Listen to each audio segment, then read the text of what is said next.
Hi and welcome to Sewing 101. I wanted to start off by introducing myself. I'm Louise and put a face to the hands. For this episode we are going to be working on straight stitch and zigzag, learning how to use those basic stitches, and then later you can apply that to a project. I have separated the videos out into two, one for the skill set and then one later for the project, just so that they're more bite-sized and manageable for your viewing. When I start talking about sewing, I can talk for hours. We would be here for a long time, so this way you have the option to just learn some skills or go on to do a project. So let's get started. In last week's episode we talked about threading the machine and some problem solving to make sure that we have nice stitching. I talked a little bit about the features of the machine, and we're going to go into more detail. Each machine is different, so you just have to kind of get used to working with your own. Mine's very simple and has these just two controls for the stitching. One is the stitch length and one is the stitch type, and that is straight to zigzag. We're going to start off with straight stitch, so we want it on 0 because we have 0 zigzag. And then for the stitch length we want around a medium length stitch, so we are between 2 and 3. We're going to be working on some of our basic cottons again, and this is the kind of standard stitch length for those basic materials, and that's going to work best. Different materials you would experiment with the length of the stitch, and that might help you in problem solving, getting some nice flat stitching. Some things to consider is the reverse stitch. This is to start and end your stitching so it doesn't unravel. If you don't have this feature, I'm going to show you a workaround. The other thing is this plate. It has little lines on it that we're going to use to help us with getting a straight stitch, and I also have a couple hacks if you are a beginner and struggling with that, working on those. The first thing we are going to learn today is starting your stitch line and finishing it off.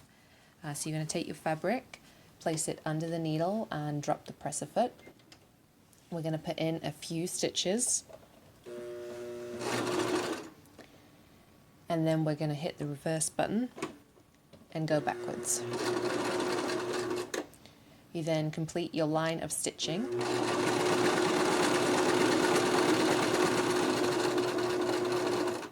and do the same thing at the other end.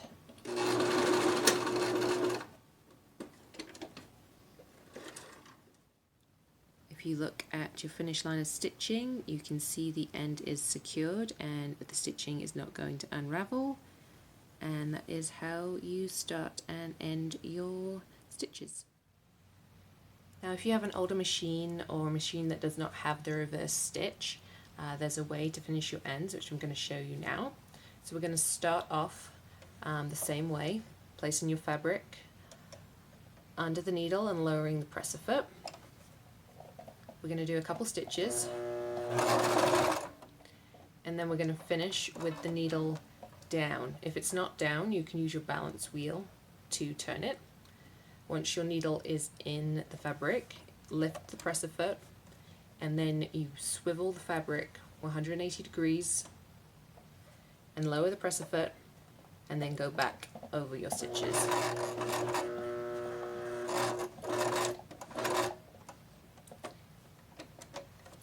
Spin it back around, and then you can start sewing. You would do the same at the other end.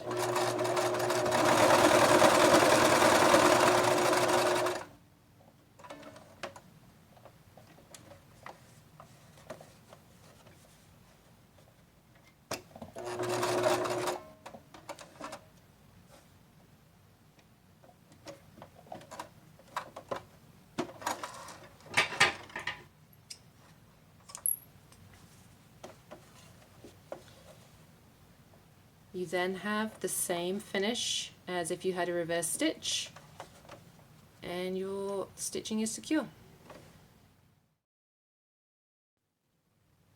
One of the hardest things to do for beginners is to sew a straight line, and this really just comes with practice. As you're learning and the more that you sew, there are different ways to achieve this. You can get attachments for your machine to help you keep straight, attachments to the foot, or a magnet that sticks onto your plate. You don't need these though. You can have some at-home hacks. One of the things is the lines. This is something that can be tricky to look at because they're quite subtle. So a way to make them more defined is with painter's tape, and it just makes it very clear and you can see the straight line.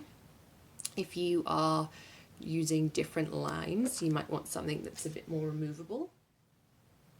Another one is an elastic band, as it's easy to move. What you do, you just pop it over the arm of the machine.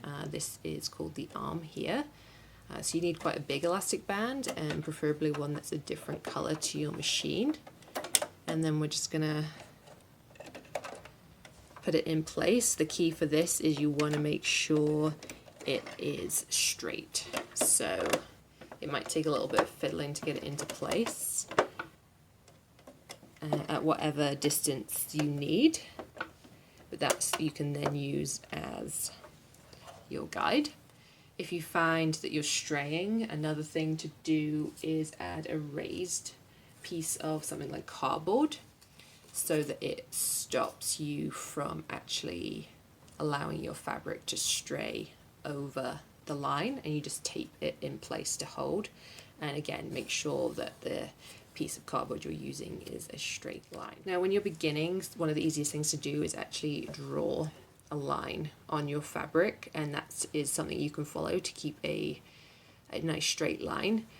The other option is to use your seam allowance and use one of these lines. Again, you need really accurate seam allowance for this to work, and is generally what most seamstresses do. Whichever method you're going to use, the number one thing you need to remember is to keep your eye on the line and not on the needle. It's really hard to not look at the needle because it is going up and down, and you're also very aware of your fingers.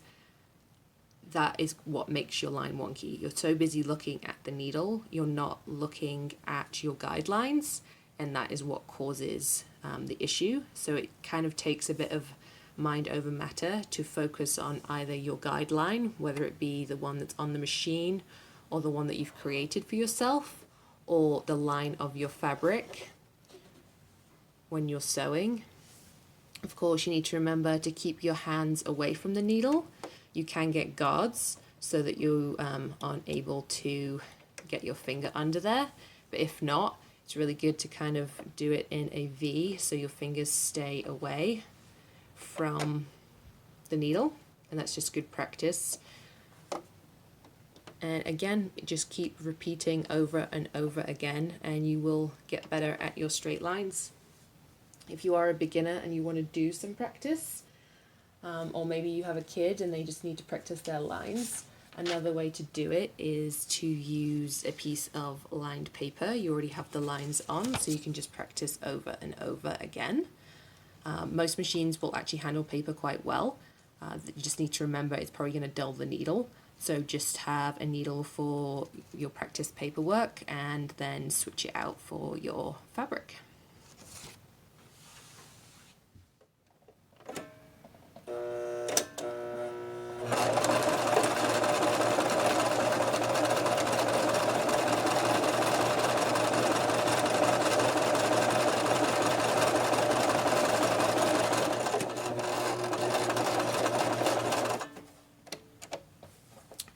When you finish sewing, sometimes the fabric will not be easy to remove. You just need to twist the balance wheel a quarter and it will release the tension.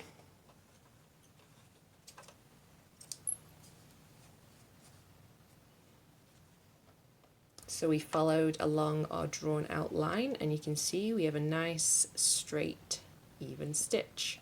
Now we're going to do the other side, and this time we're going to follow the edge with the seam allowance.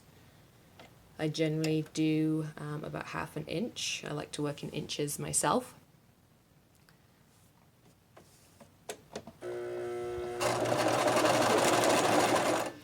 So we're keeping an eye on this edge and this line, and we're not looking at the needle, but we're keeping our fingers away.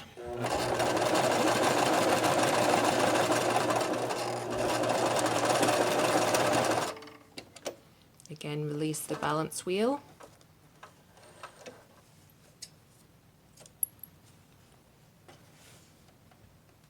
And again, we have a nice straight line with the edge of our fabric.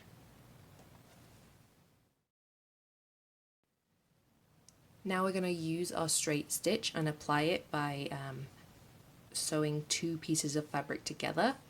I've prepared my two pieces, placed them together and pinned them.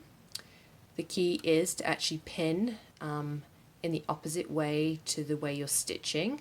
This way the pins do not get caught up in the foot or by the needle, and they're also easy to remove. Often people will pin the other way, and that's when you also run into issues with your pins. So we're going to start off again. This time we're going to use this line.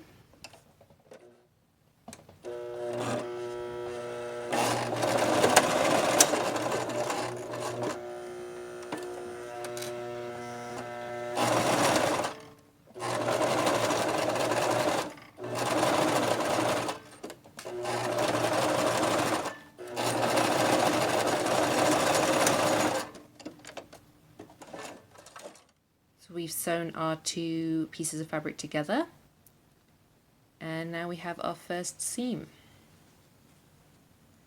And if you ironed this, it would be a nice flat seam.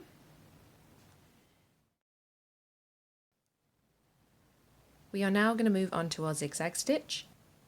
For my machine, the first dial will determine the width of the zigzag, so this way, so smaller to larger.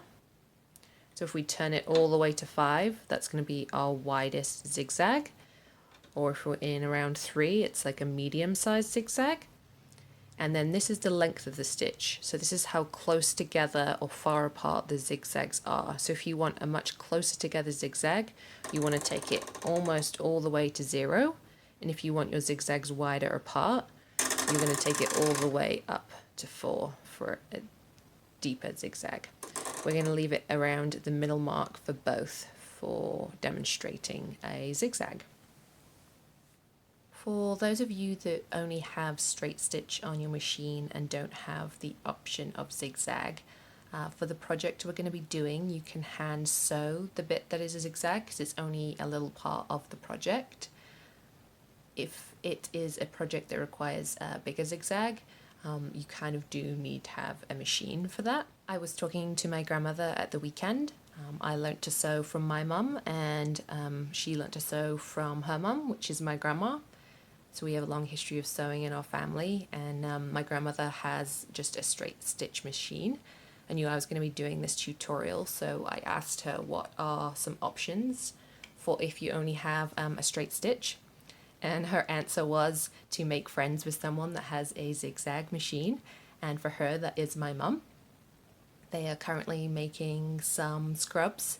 They're in the UK, it's called For Love of Scrubs, to help the frontline workers in healthcare make sure that they have the PPE that they need.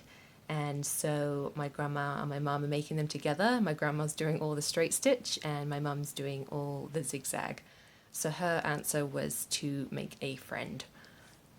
My grandmother's machine is, I think she said from the 60s, and it's the only one that she has owned herself.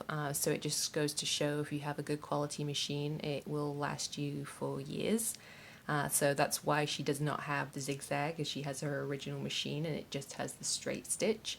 She said that it would be quite a luxury at the time to have had the option of stitches, and she just thought she was really lucky because her sewing machine was electric and she actually inherited her mother's machine, so my great-grandmother, and that was actually a hand pedal one, so you had to just power it with your own strength. So she was just pleased that her machine actually had a motor in it. So you can just work with what you have, but most new machines do come with both straight and zigzag stitch. When you are zigzagging, you want to apply the same technique as you did for your straight stitch to make sure your stitches go straight. Even though we are zigzagging, you still want that zigzag to be in a straight line and not wonky. So you would do the same thing and use your guidelines. If you're going to draw a line, you're then aiming to have the middle of the zigzag go down the line. This is where it comes easier to use the guide so that you have a nice straight zigzag, and you again do the same thing for your reverse to secure each end.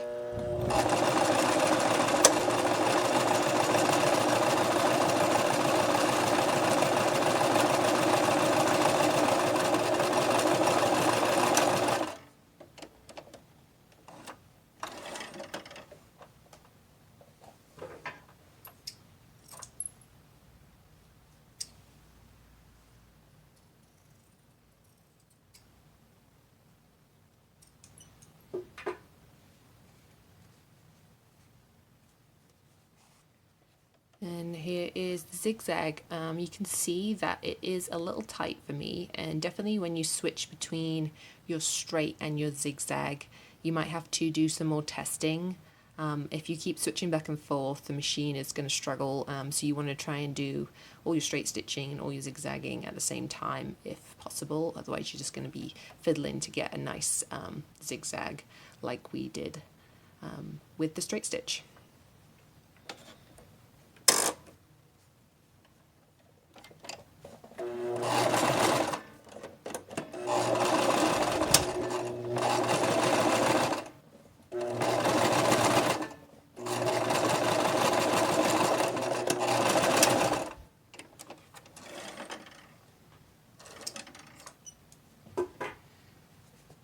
So I just changed the settings to show you the difference in the sizes of the zigzag. So this is the medium zigzag, and this is the largest both in width and depth, just to give you an idea of the difference there.